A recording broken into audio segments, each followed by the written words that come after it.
Not that anybody gives a fuck, but just thought I would go over my favorite flat earth quote from a surveyor, again, bringing it up for all the fake surveyors. This is the one I bring up the most because of how descriptive he is. It's a fascinating coincidence that it's on my birthday. You know what I'm saying? So, yeah. I thought I would just go over and try to comprise a list real quick of all the historical surveyors, engineers, other scientists, as well as military and university quotes, especially around the time that this was released.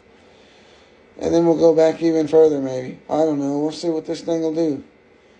Basically, it's confirming DEWs on the wildfire. Ask it, what are the signs of DEWs? All of them check out. Every single one of them happened in LA in the previous fires, Maui. The transformers and spot fires, bro, the blue lights, the electrostatic fog before. Well, there are indeed numerous historical accounts, quotes, perspective from various professionals, including surveyors, engineers, scientists, and even military figures who express skepticism about the Earth's curvature and the heliocentric model.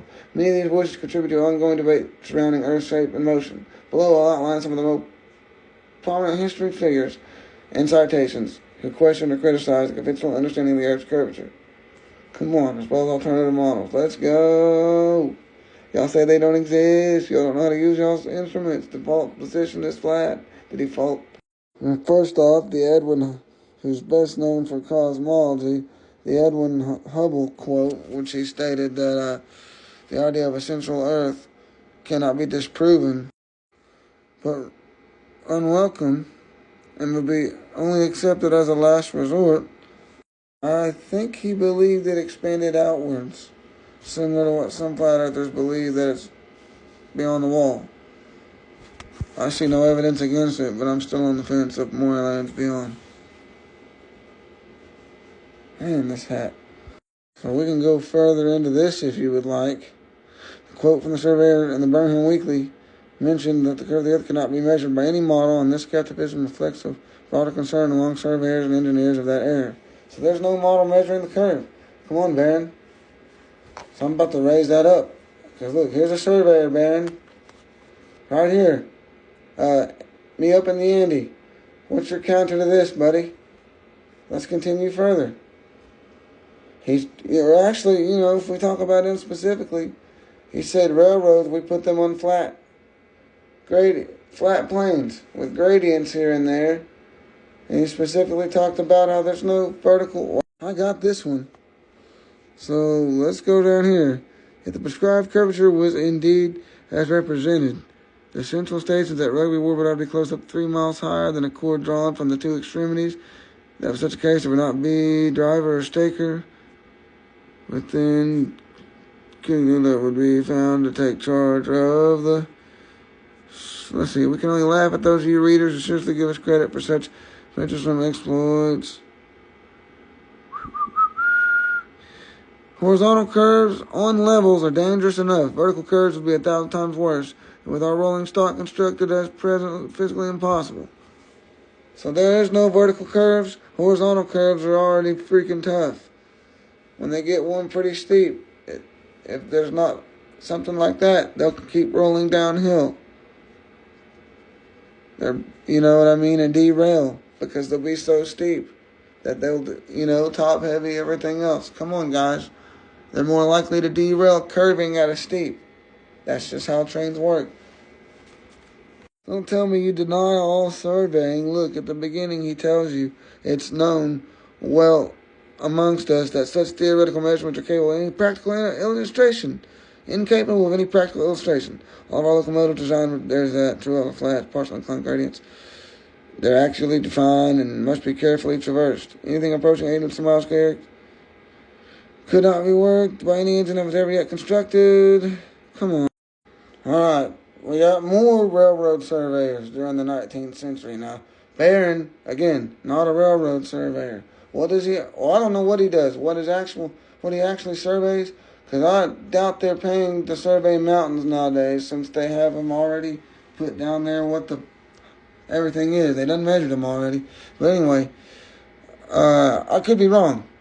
I'm just going off I just researched the history of these surveyors regarding curvature.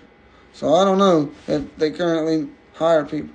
So don't quote me on that. But look, many railroad engineer surveyors, such as those working on the Suez Canal or across the American Midwest, claim that they did not account for curvature because it was practically undetectable over vast distances they worked.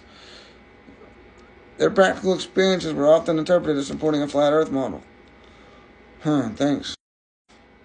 Hang on, I'm cooking. Wait till we get to gravity down here. How it shows the idea of a static central Earth. Hang on, Newton gravity. But anyway, Newton's ideas in general. Canal engineers, some canal builders also suggest the Earth's curvature cannot be easily accommodated in their work. One of the most known examples, of course, the Suez Canal, where engineers argued that the curvature of the Earth was so slight over the span of the canal that it was insignificant for their calculations, folks.